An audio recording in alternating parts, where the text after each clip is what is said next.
I come third generation in the Greenridge area. My grandparents come there to the place up Wagener's Road in 1904. My dad was 2-year-old. He had a brother just born and there was 2 other sons. I've had a very close connection with that land, speaking to my grandparents, my dad and my uncles. And when he come there, it was just cut up from the station. It had to be cleared, which was done by hand. That was pristine land. When we've got machinery, we've been able to do more, plough land, level it, and have 100% of grass cover. Whereas one time when it was wet, you had melon holes and you lost the grass in the middle of the ground. And I dread what might happen if we get coal mining like there is up in Queensland, coal seam gas, because this land will become barren. They tell us that they only use chemicals that you can find under your sink at home. Well, I got a piece out of the land here by Dr. Stuart Kahn, an environmental engineer and a water quality expert from the University of New South Wales. This man I have talked to on the phone. He's a very easy type of a man to talk to. And I got this piece of paper out of the land. If anybody wants a copy or 2 of that, I've got some. But he says CSG activities could mobilise benzene, toluene, ethylbenzene and ethylene, known as BTEX, along with chromium, strontium, lead, iron, zinc, arsenic, fluoride and sodium, and promote bacterial growth. Naturally occurring substances in coal seams include trace elements such as mercury, arsenic and lead, and in some locations radioisotopes such as radium, thorium and uranium. That is in the water that they pull up. That would be in that water in the ponds out of Shannonbrook, Iora. And I'd say there'd only be the council that would know if those things are in, if they tested the water that has recently been delivered to the sewerage works of Casino. Our Mayor might know whether that's been tested or not, I don't know.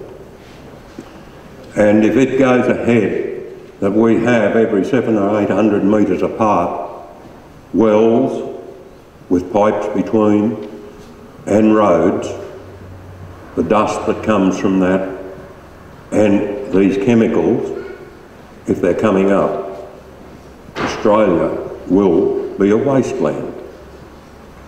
I have grandchildren. I don't know whether they'll ever get back onto the place, but I'm sure that they will always have a connection here. And I don't want them to come back to find something that they never saw as a child. We need Australia. We need the produce of Australia. We need the healthy water of Australia. I have a very good friend, and I'll tell you a bit of my story. For 4 years, from 58 to 62, I drove a timber truck out of Sutherland at a timber yard. I handled fibro at least 3 days a week. The greatest sheets you ever seen. Put up the skeleton of the house, I'd arrive with a truckload of fibro. The next thing they had a house, warm and dry. I was never told anything about fibro. My friend worked at Yugal Bar in the asbestos mine. He was never told anything about asbestos. And that man today has asbestosis on the lungs. And the weather we're getting now, with a lot of smoke, he gets into a lot of pain. He can hardly get his breath. What will these chemicals do to the people who are working on those rigs, who are handling these chemicals? Have they been told the risk? Or is that the same as my friend and I? We haven't been told. And also, we're not getting any help from our elected representatives. They don't want to know about us.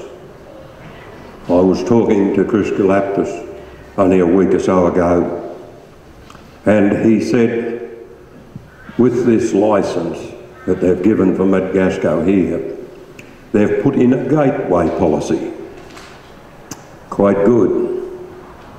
Start your fence down there at that road, start one at that road, and where you come together, you put 2 big posts in the ground. Try to tell that to the judge if a beast gets out on the road that you've got a good fence. There's got to be a gate. A gateway is no good. We need our politicians to put a gate on that way, not have it open. The National Party with the Liberals said we can't do anything about the exploration drills that permission was given. They've gone ahead and issued a licence to produce. You might say the federal government is with us, but I cut a piece out of the Land last week encouraging exploration. The Federal Government Productivity Commission has announced a new inquiry, non-financial burdens to mineral and energy resource exploration.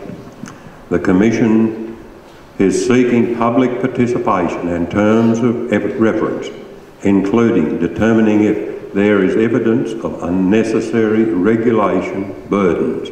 If so, to recommend how to reduce or eliminate burdens.